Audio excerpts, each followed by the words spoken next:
आप और हम सब बैठकर अपने अपने घरों में ऑनलाइन विश्वनाथ शिव महापुराण की कथा श्रवण कर रहे हैं।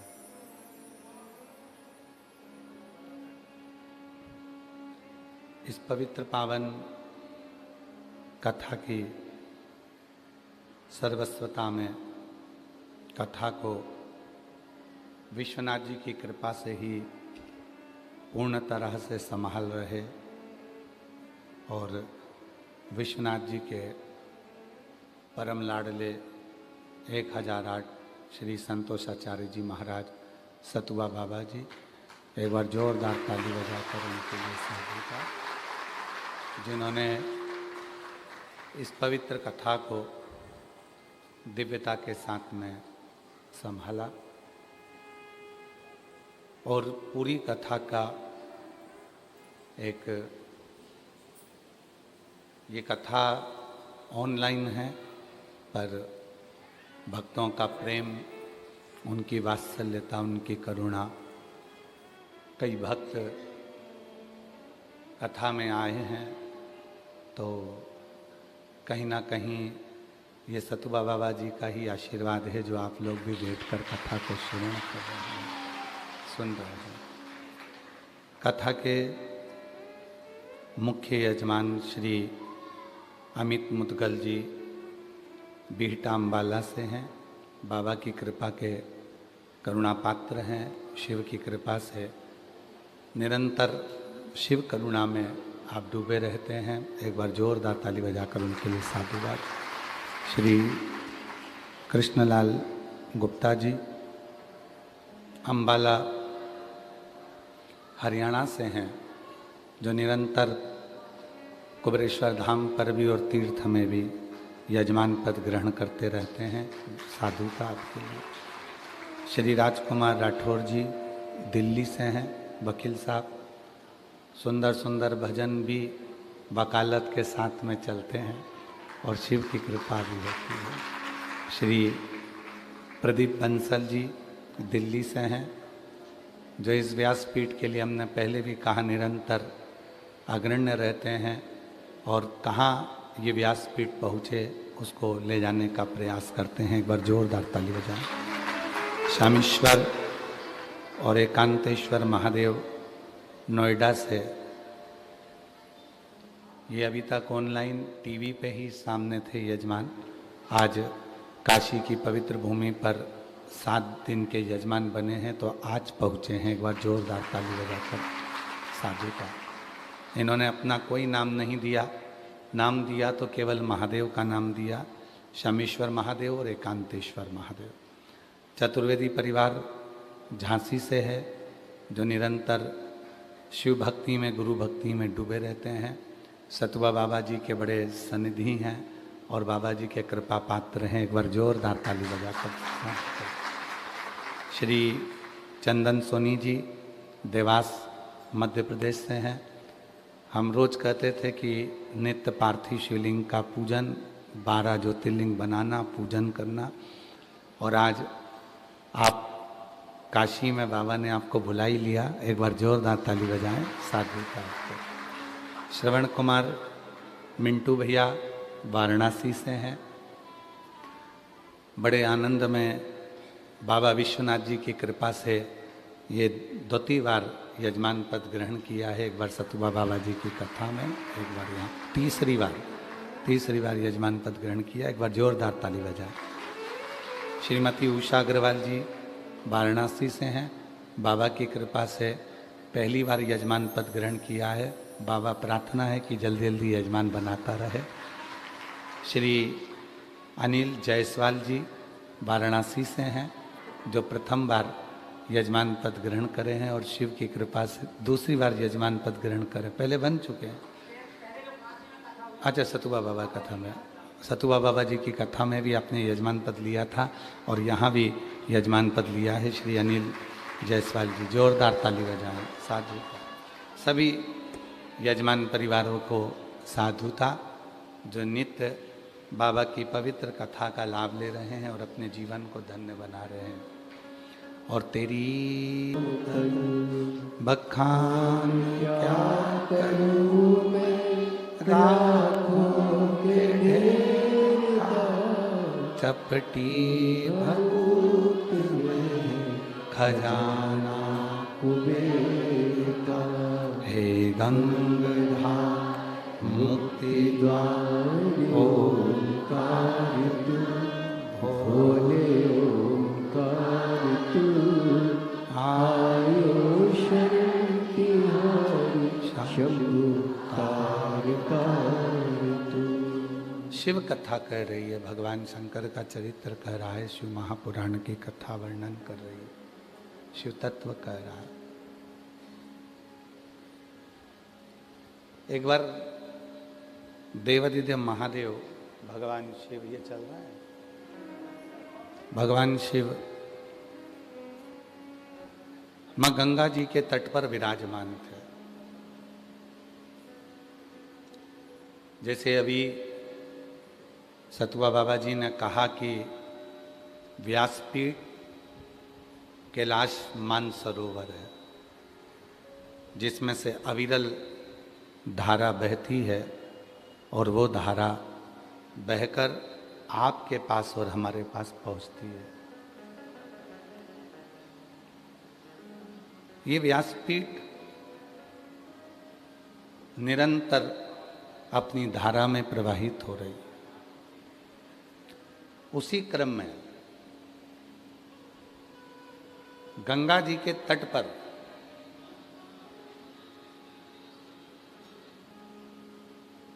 मां गंगा की गोद में भगवान देवादिदेव महादेव जी विराजमान। गंगा का जी का तट है। एक बार मां गंगा जी के भीतर एक बात उत्पन्न हो गई कि ये संपूर्ण जगत का कल्याण अगर कर रही हूं तो मैं कर रही। और शिव पुराण क्या कहती है कि जब भगवान की शरण में रहो तो ये विचार मत करना कि सब मैं कर रहा हूं, प्रभु आपकी कृपा से सब काम हो रहा है, प्रभु आपकी कृपा से सब काम हो रहा है। करते हो भोले बाबा मेरा नाम हो रहा है, करते हो भोले बाबा मेरा नाम हो रहा है, प्रभु आपकी कृपा से सब काम हो रहा है। तो जो कुछ कर रहा है वो केवल शिव कर रहा है। अभी कल नहीं, परसों के दिन की बात है, चतुर्वेदी जी और संजय केसरी जी दोनों, अम्बाला वाले भी थे, अपन सब खड़े हुए थे। तो हमने केसरी जी से कहा कि बड़ी कृपा है आप पर, बाबा की भी, विश्वनाथ जी की भी, कि जहाँ कथा होती है वहाँ आप एक खंबे की तरह काम करते हो और आगे रहकर कार्य कर लेते हो। तो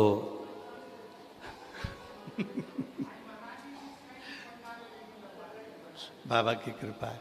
तो संजय केसरी जी बोले, बाबा जी, गुरु जी, हम कुछ नहीं करते, पर इतना विश्वास है कि विश्वनाथ सब करवा देता है। ये विश्वास, इसको साथ। उस समय पर चतुर्वेदी जी और अम्बाला वाले भी कहे, गुरु जी, जब सतुआ बाबा शिविर में कथा हुई थी, ये तीनों ही थे, बातचीत चल रही थी। तो सतुआ बाबा शिविर में जब कथा हो रही थी तो ये बोले चतुर्वेदी जी और ये अम्बाला वाले कि वो कथा का तो मालूम ही नहीं पड़ा कैसे हो गई। हमने कहा वो माँ गंगा के तट पर और कार्य सफल होता चले जाता है। उसके लिए सतुआ बाबा जी के लिए भी एक बार जोरदार ताली बजाएं। साथ मार्ग बनता है।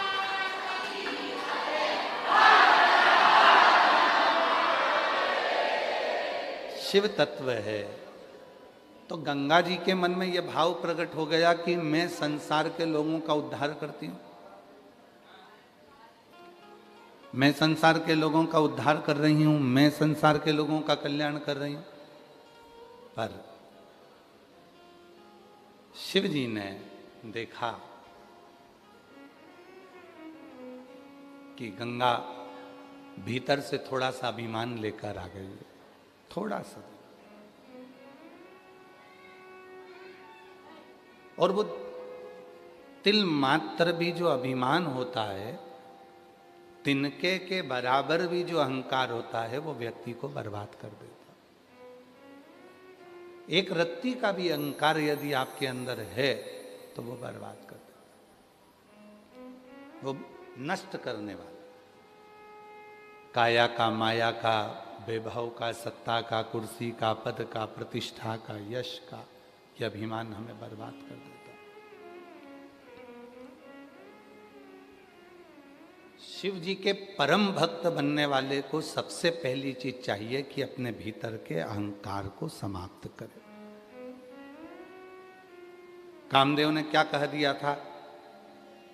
किसकी समाधि तोड़ने की बात करते हो? शिव की। वो मेरा साड़ू भाई है, मेरा रिश्तेदार है, मैं रति का पति हूं तो वो सती का पति है। ससुर भी उसको नहीं गिनता। ये शब्द थे कामदेव जी के। कामदेव जी कह रहे हैं कि स्वयं दक्ष प्रजापति भी नहीं गिनता शिव जी को। देखो, एक बोलने का तरीका होता है कि दक्ष प्रजापति भी नहीं गिनते, तो उसमें एक समर्पण हो गया, सम्मान हो गया। पर जब शब्द आया कि दक्ष प्रजापति भी नहीं गिनता, तो वो शब्द अहंकार का है। ते और ता दोनों में अंतर है, दोनों में।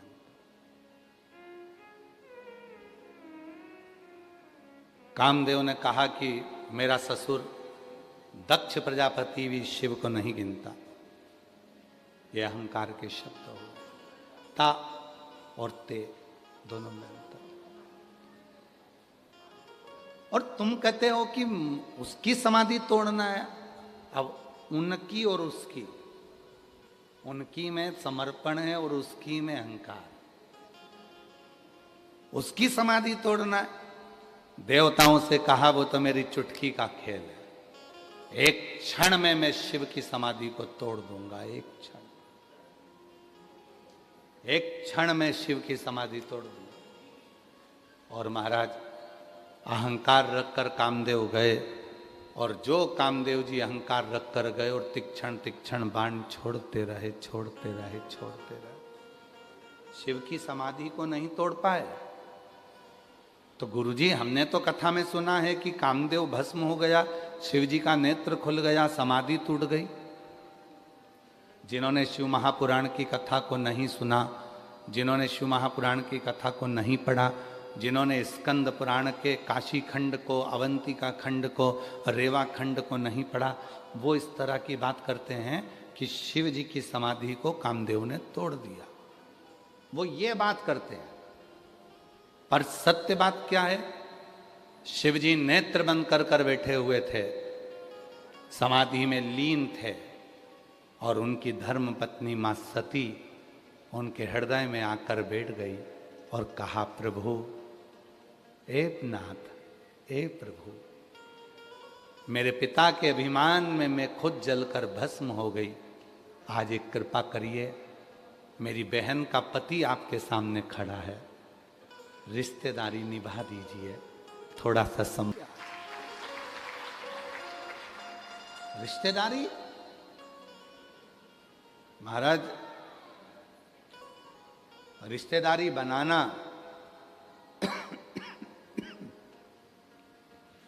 और रिश्तेदारी निभाना दोनों में अंतर है। बनाना सरल है, निभाना कठिन है। रिश्तेदारी बनाने में टाइम नहीं लगता है। तुम हमारी बहन बन जाओ, तुम हमारे भाई बन जाओ, तुम हमारे काका बन जाओ, तुम्हारी काकी बन जाओ, तुम मामा बन जाओ, तुम फूफा बन जाओ, तुम हमारे दोस्त बन जाओ, तुम ये बन जाओ। तुम रिश्तेदार बनना बहुत सरल काम है, पर रिश्तेदार बनकर अंतिम क्षण तक निभाना ये बहुत कठिन काम है। दुनिया का सबसे कठिन काम है रिश्तेदार बनकर निभाना।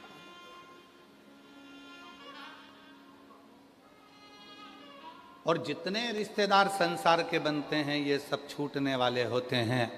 और जब एक रिश्तेदार मेरा विश्वनाथ तुम्हारा बन जाता है तो फिर वो छूटता नहीं है, वो अंतिम क्षण तक निभाता है।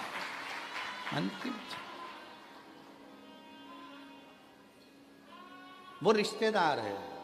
और वो रिश्तेदार जब विश्वनाथ स्वयं बन गए, शिव स्वयं बन गए, तो फिर तुम्हें नहीं निभाना है, अब उसको निभाना, वो निभाए।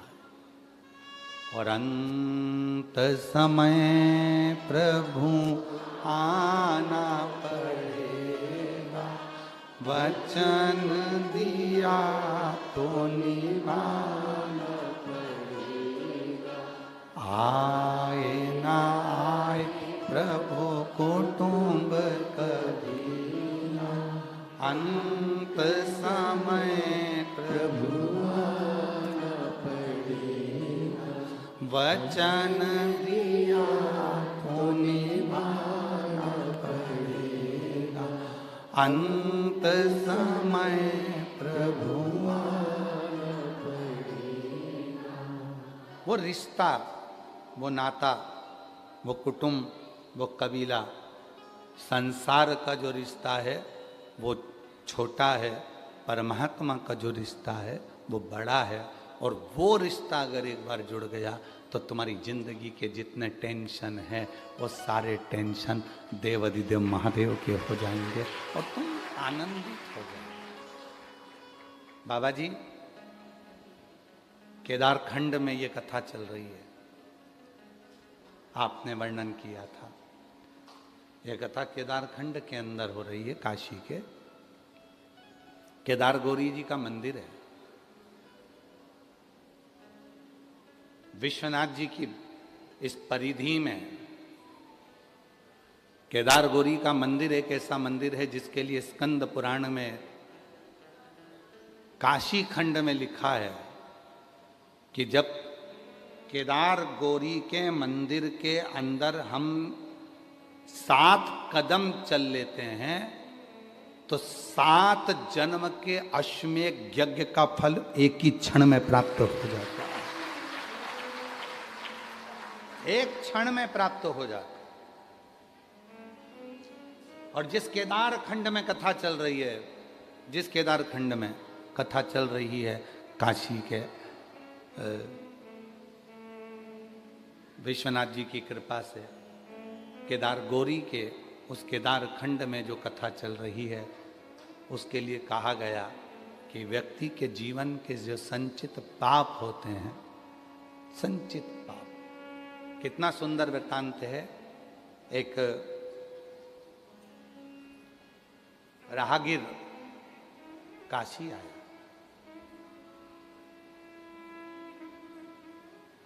एक राहगीर काशी आया,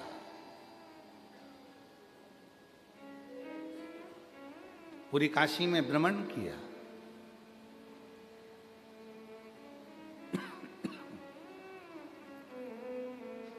आप लोगों में से कितने लोग हैं जो काशी में भ्रमण करते हैं, घूमते हैं, कभी घर से बाहर निकलते हो, रोड पे चलते हो?